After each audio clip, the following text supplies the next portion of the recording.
Good evening, friends. Welcome to Mindful Mondays. So glad you made it. I know often it can feel like a lot to come sit in meditation at the end of a long, hot summer day. And so if you're here, I just really commend you for making it. And if you're watching it another time, same. I think it's always a big deal when we can come do this. And we know it doesn't take very long. And we know that we each have our own individual reasons for sitting, and that in our own way, we're better for it. So good job making it to the cushion. We'll spend the first just 2 minutes or so silent meditation, just letting everybody arrive and gather.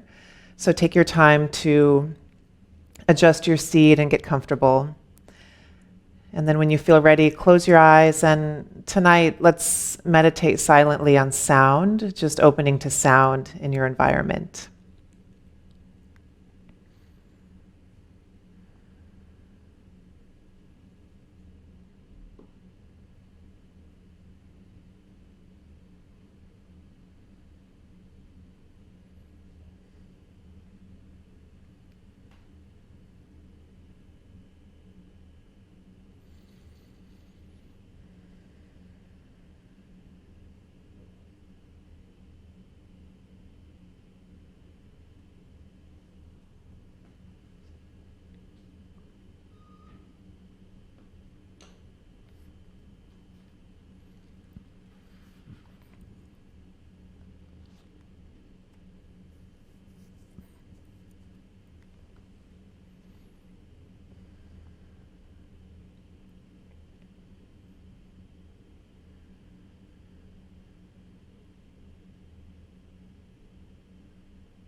Okay, friends, take a few slightly fuller breaths in through nose, perhaps out through mouth, and really just symbolizing and letting go of the day.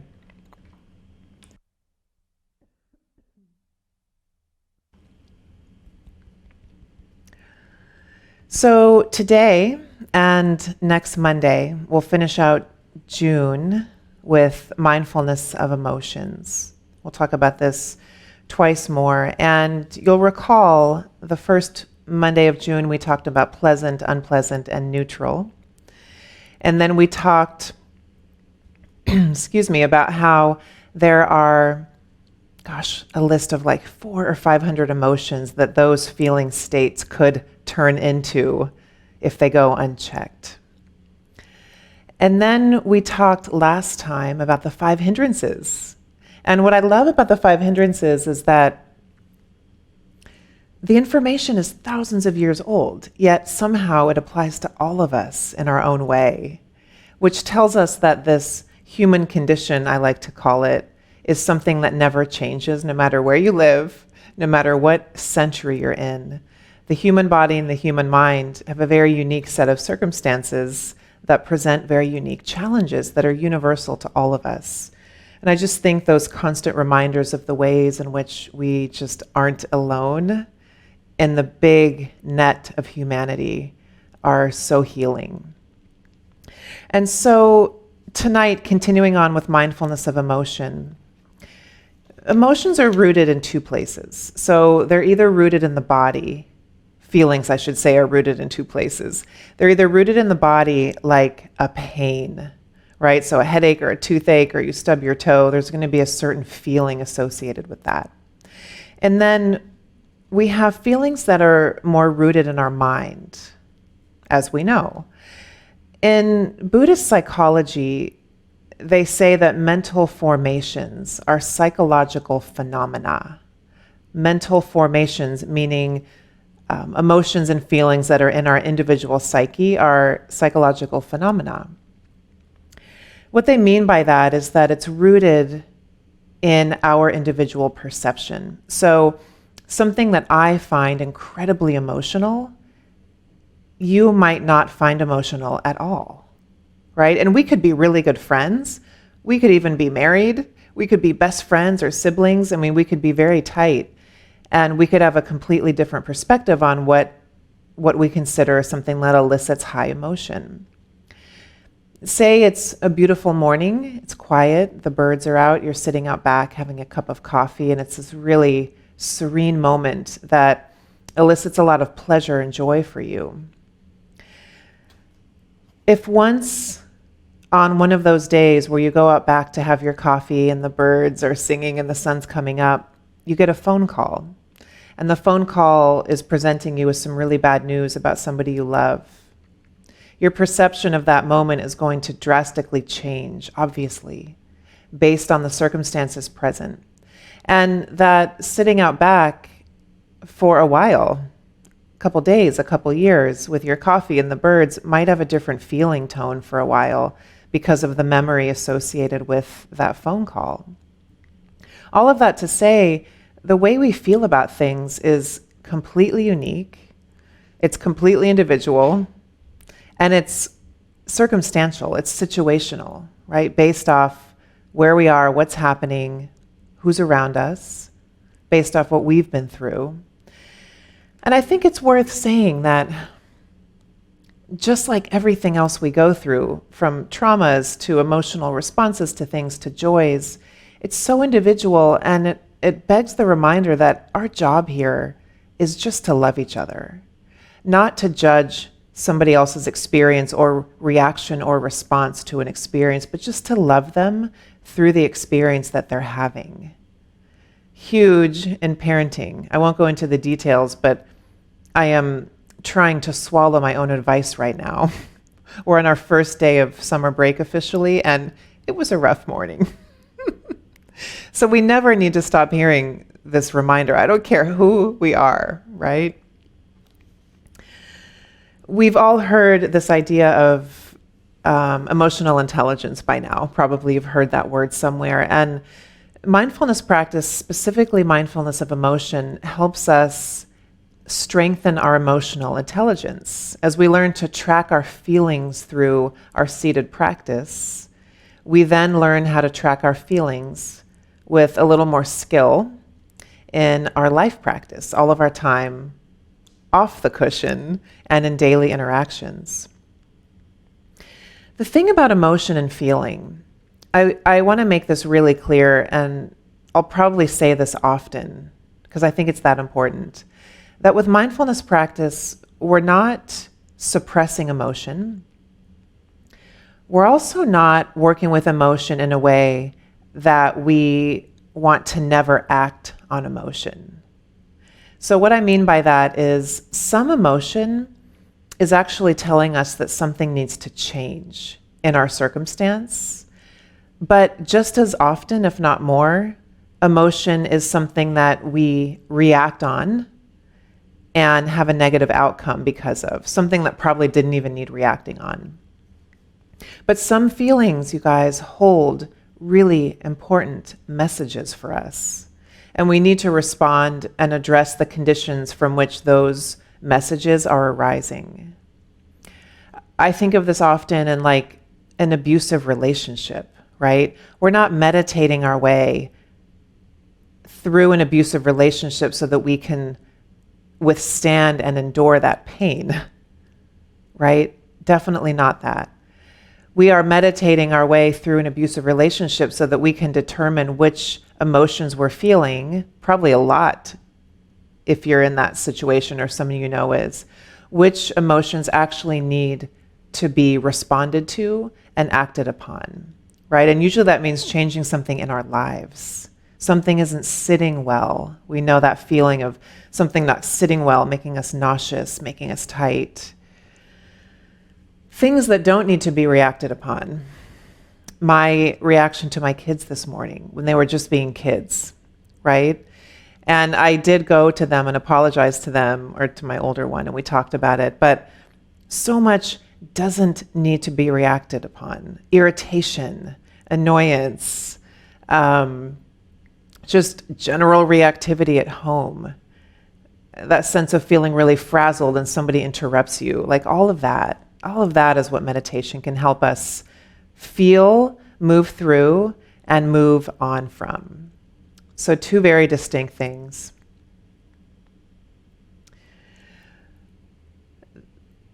The emotions, no matter if they're ones that need to be acted upon or not, I think the baseline teaching and the baseline thing to remember is that we don't need to suppress emotion, no matter what. We don't need to identify with emotion. We don't need to grasp onto it. We don't need to make it part of who we are. I am not anger. I'm just feeling angry, right? I am not sadness. It's just a feeling state, an energy that's moving through me. And the final word on emotion is that none of it is final. The final word is that none of it is final.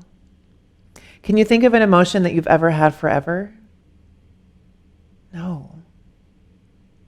None of it is final. Those of you that have children, I'll share this and then we'll get to our practice tonight. A lot of people want to know if I practice mindfulness with my children. One is almost 15 and one is 11. Especially with the 15-year-old and soon more so with the younger one, my main message as a parent through mindfulness practice with them has been this idea that no emotion is final. It is terrifying to know about the rise in suicide rates in teens right now. And a lot of it from my research has to do with social media and internet in general, but B, with sort of this inability because of the way we are so attached to media to sit with discomfort. And teens are not getting the perspective that there's spaciousness around contracted viewpoints and contracted feelings inside.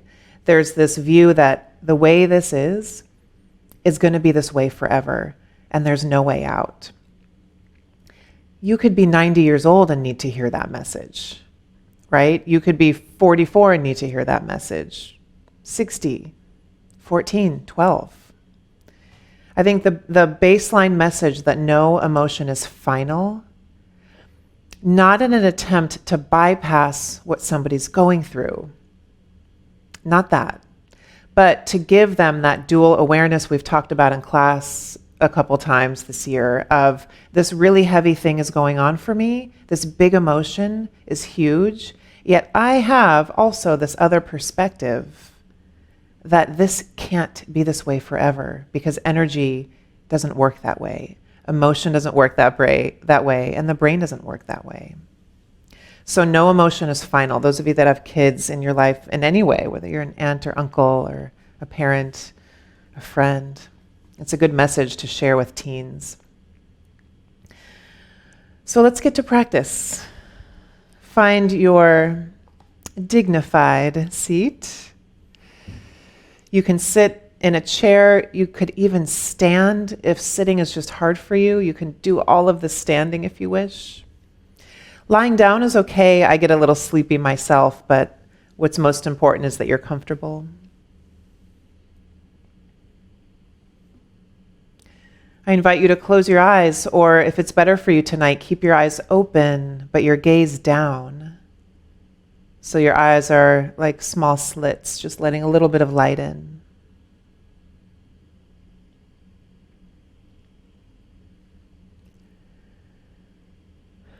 A classic instruction for the body is that our seated posture is not too tight, but it's not too loose. So we're not sitting upright like a board, but we're not sitting like a wilted flower either. We're right in the middle of that.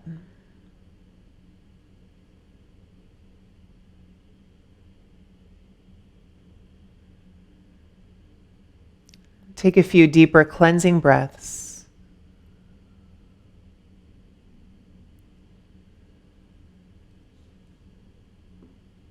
Notice if there's any obvious tension in your body that you can easily release.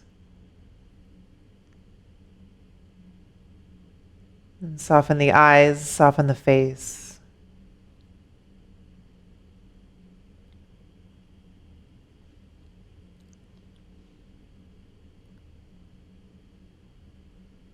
Relax your shoulders. Let your arms rest, and let your hands rest easily. And just let your belly be soft. This idea of an undefended belly.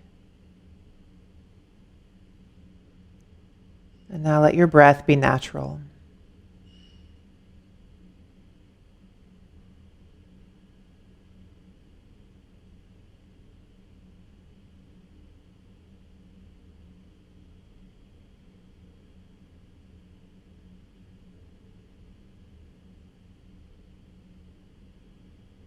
And tonight, allow the heart to be soft as well, with the intention of receiving whatever will arise tonight, whatever feeling or emotion comes up for you, receiving it with kindness and compassion, whether or not you agree with your own experience.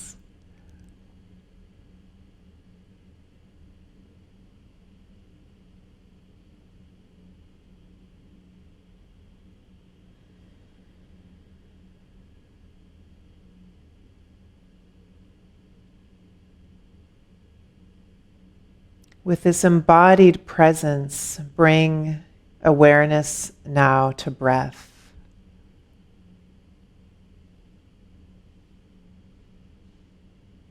And for you tonight, perhaps it's the rise and fall of the chest or the belly, a coolness in the nose or on your upper lip. Maybe you feel it in the throat somehow.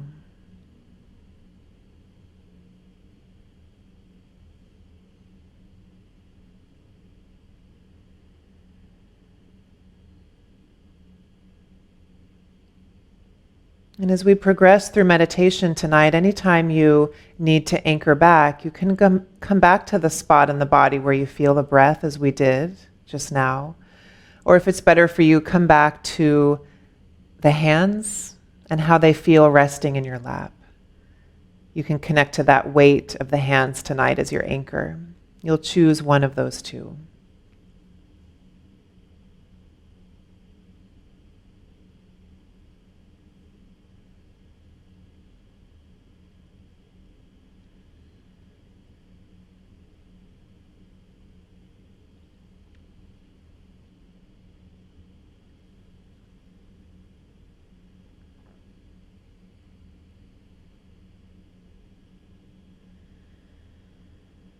And become mindful now of any emotions that call your attention.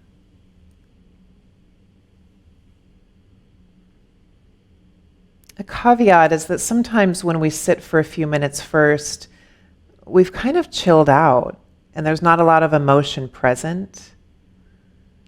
So if that's the case for you, that's okay. And see if you can just see if there's an energy in the body to work with tonight. Maybe you had too much caffeine today, or you're tired, or there's always something physically present. Or if there is an emotion present, work with that. So becoming mindful of an emotion or something happening in the body.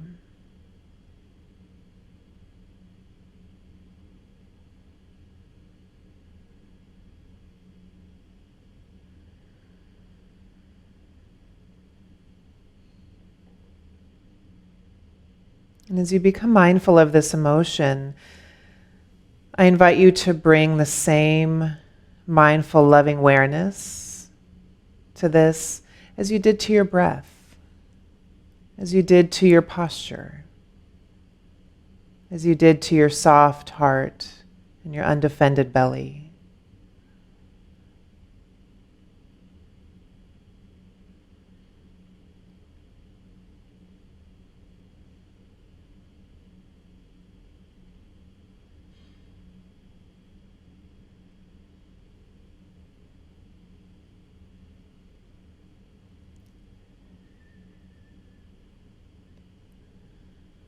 And this one will be so individual because emotions rise and fall at different states for all of us. But when you feel an emotion arise, you can let go of breath, let go of hands, and just receive the emotion.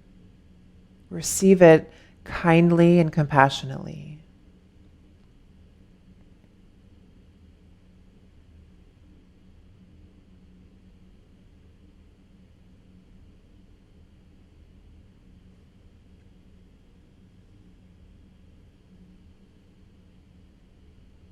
It can help to receive it kindly, to name it. Sad is like this. Joy is like this. Totally bored is like this. Anxious is like this, or excited is like this.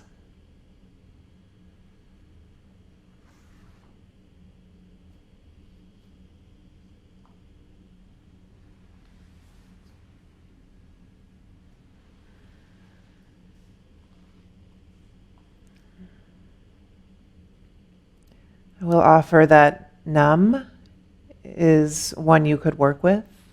Numbness is like this.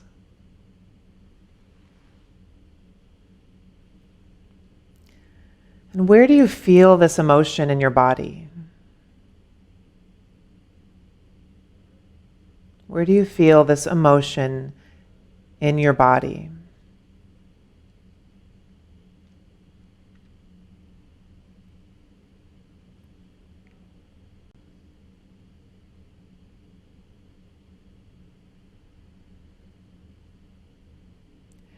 It might be one spot, or for you, it might be like a constellation of senses.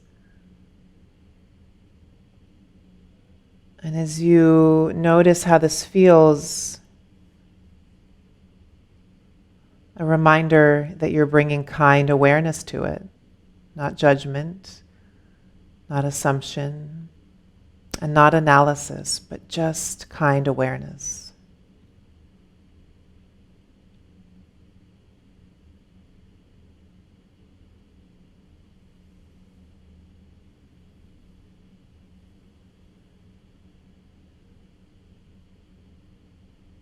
With this kind awareness, does the emotion dissolve or does it get stronger?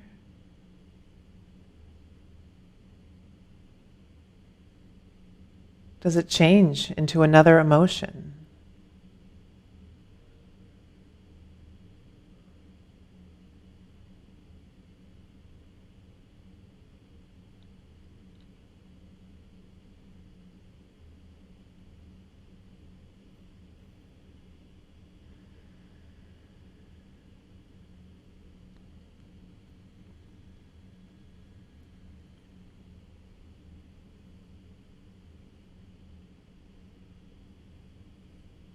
Think of you as the space of loving awareness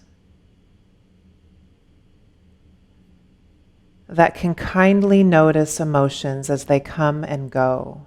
So you are that porous space of loving awareness. And you're witnessing emotion come and go.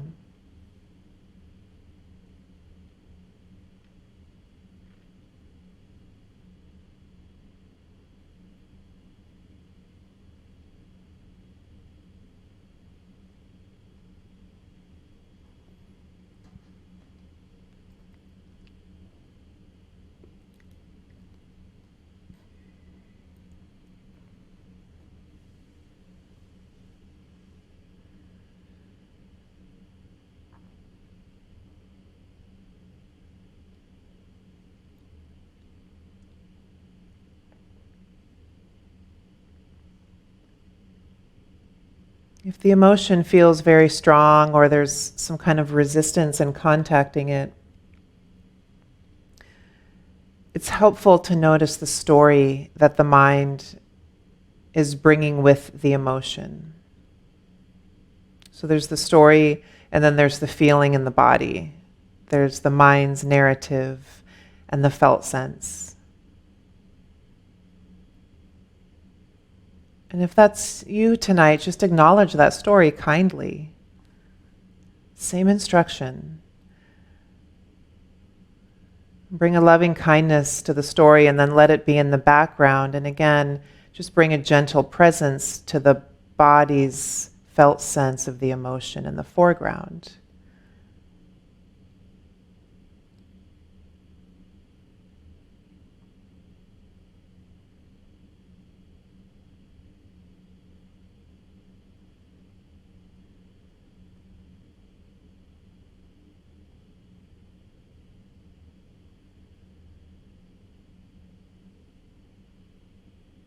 And you may have felt this a long time ago, or it may be happening now, but when the emotion has started to dissolve, when it has started to change,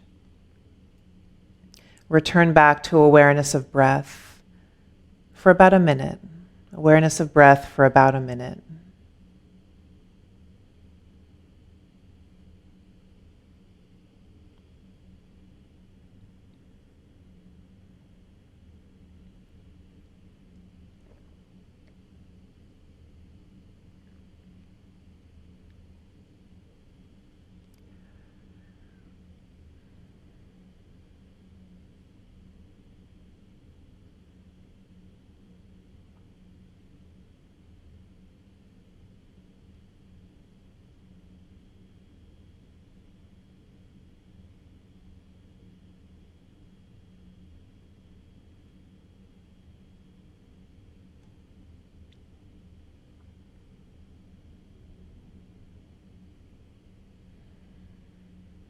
Awareness and compassion are big enough to hold the coming and going of emotions, while you remain the calm, steady witness. And this calm, steady witness acknowledges emotion without getting caught as often. I won't say every time, but the witness doesn't get caught quite as often anymore. So receive a fuller breath into an undefended belly and just notice a felt sense of your seat on the chair or the cushion or the ground. Maybe make fists with the hands and then open them.